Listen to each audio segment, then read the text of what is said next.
안녕하십니까? 요한복음 132번째 시간, 종교인이 되느냐 신앙인이 되느냐, 종교인이 되느냐 신앙인이 되느냐라는 제목으로 하나님 말씀 증거하도록 하겠습니다. 본문의 말씀 요한복음 11장 47절부터 있는 말씀 함께 읽습니다. 이에 대제사장들과 바리새인들이 공회를 모으고 가로되, 이 사람이 많은 표적을 행하니 우리가 어떻게 하겠느냐? 만일 저를 이대로 두면 모든 사람이 저를 믿을 것이요, 그리고 로마인들이 와서 우리 땅과 민족을 빼앗아 가리라 하니, 그 중에 한 사람 그의 대제사장인 가야바가 저희에게 말하되, 너희가 아무것도 알지 못하는도다. 한 사람이 백성을 위하여 죽어서 온 민족이 망하지 않게 되는 것이 너희에게 유익한 줄을 생각지 아니하는도다 하였으니. 47절의 공회는 사내들인 공회를 말합니다.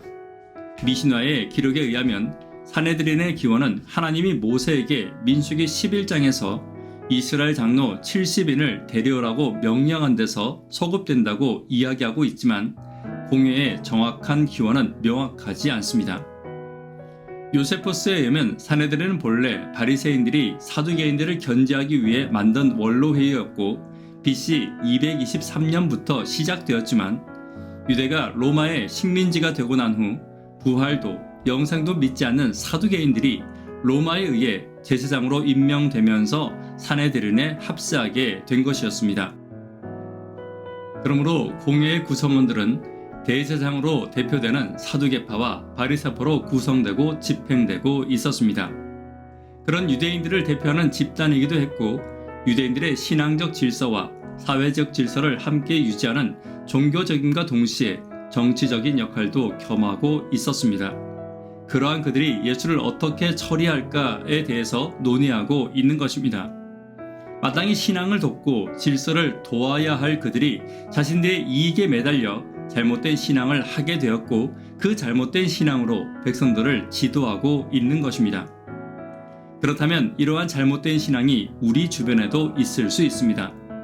이러한 때에 신실한 하나님의 백성들은 어떻게 해야 할지 본문을 통해 함께 살펴보도록 하겠습니다. 첫 번째는 하나님의 뜻이 무엇인지 물어야 합니다. 48절입니다. 만일 저를 이대로 두면 모든 사람이 저를 믿을 것이요, 그리고 로마인들이 와서 우리 땅과 민족을 빼앗아 가리라 하니. 사두개파에 속한 대제사장들은 부활도 영생도 믿지 않는 정치적인 종교인들이었기 때문에 예수의 인기가 높아지는 것을 싫어했고 또 두려워했습니다. 백성들이 예수님을 앞세워 로마 제국에서의 독립을 주장할 경우 48절의 말씀처럼 로마에 의해 예루살렘이 짓밟히게 될 것이고, 자신들은 기득권을 잃어버리게 될 것이라고 생각했기 때문입니다. 그러나 우리가 성경을 읽다 보면 요한복음 19장의 빌라도의 재판에서 잘 드러나듯이 로마는 예수를 결코 정치적인 혁명가나 위험인물로 보고 있지 않았습니다. 그럼에도 불구하고 그들은 백성들의 눈을 가리고 자신들의 이익을 챙기기 위한 명분을 내세우고 있었던 것입니다. 이처럼 타락한 종교인들은 자신들의 이익만을 생각합니다. 다시 말해 종교인이 되느냐 신앙인이 되느냐는 자신의 선택이며, 나에게 이익이 되는 것을 따라가는 기복적인 신앙을 가진 자가 종교인이라는 것입니다. 예수님은 나사로의 죽음 앞에서도 그리고 지금도 한결같은 태도를 유지하고 계셨습니다. 자신의 모든 것은 하나님의 영광을 위해서, 다시 말해 하나님의 뜻을 위해 행하신다는 것이었습니다. 오늘 우리도 마찬가지입니다. 예수와 같이 나의 이익이 아닌 하나님의 뜻을 먼저 묻고 하나님의 영광이 어디에 있는지, 예수의 모본이 어디에 있는지 살펴보고 따라가는 저와 여러분 되기를 간절히 바랍니다. 두 번째, 성도는 믿음으로 말해야 합니다. 대제사장 가야바는 AD 18년부터 36년까지 무려 18년간 대제사장으로 살아있던 자입니다. 그는 장인 안나스와 함께 사내들인을 장악하여 예수를 체포하고 신문하고 빌라도에게 고소한 사람이기도 한 것입니다.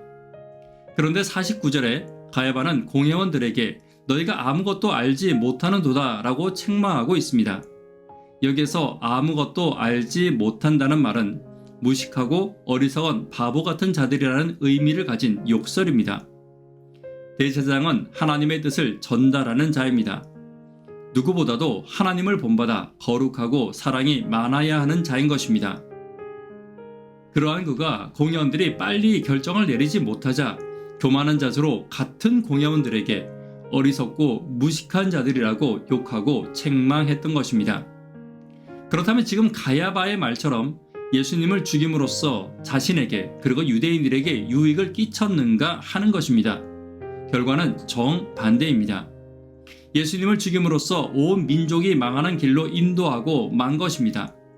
예수님을 죽인 후 유대 사회는 예수님을 상징하는 사랑과 인내와 하나님을 의지하는 믿음을 완전히 잃어버렸고 예수님 대신 죄를 용서받은 폭력을 상징하는 바라바와 같은 사람들이 주동이 되어 많은 폭동을 일으키게 되었습니다.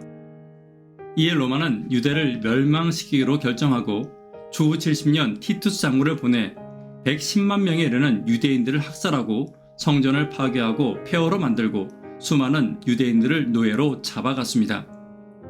그리고 나머지 백성들은 타국으로 뿔뿔이 흩어져 피신하게 됨으로써 결국 유대는 완전히 멸망하고 만 것이었습니다. 가끔 교회에서도 비판적이고 부정적인 말을 하는 성도들이 있습니다. 결국 그러한 비판의 말들과 부정적인 말들이 얼마나 교회에 도움이 되는지를 살펴본다면 그 비판의 말과 부정적인 말들은 결국 교회를 분열시키고 하나님의 뜻을 이루는데 방해가 된다는 것을 우리는 잘 알고 있을 것입니다. 그러므로 성도는 믿음으로 말해야 합니다. 무조건적인 믿음이 아니라 하나님이 주신 음성대로 하나님의 뜻을 살피는 믿음의 음성으로 말해야 하는 것입니다. 오늘 교회와 성도를 혼란케 하는 말이 아닌 하나님의 뜻에 맞는 믿음의 말로 교회를 견고케 하는 저와 여러분 되기를 간절히 바랍니다. 세 번째, 하나님의 음성을 찾아 들어야 합니다. 50절의 가야바는 예수를 죽이기 위해 말했지만 성령의 역사로 십자가와 구속의 섭리를 말하게 된 것이었습니다. 성경에는 하나님께서는 의로운 사람뿐만 아니라 악한 자와 심지어 짐승을 통해서도 하나님의 뜻을 말씀하기도 하셨습니다. 그러므로 성도는 누구의 말이라도 그 가운데 하나님의 음성에 귀를 기울이고 그 음성을 찾아 들어야 할 필요가 있는 것입니다. 설사 그들이 교회를 적대시하고 교회를 비판하는 사람들의 말일지라도 그 가운데 있는 하나님의 음성을 분별하여 들어야 하는 것입니다. 때때로 우리는 비판적인 말에 귀를 기울이지 않고 긍정적인 칭찬의 말에만 귀를 기울일 때가 많이 있습니다.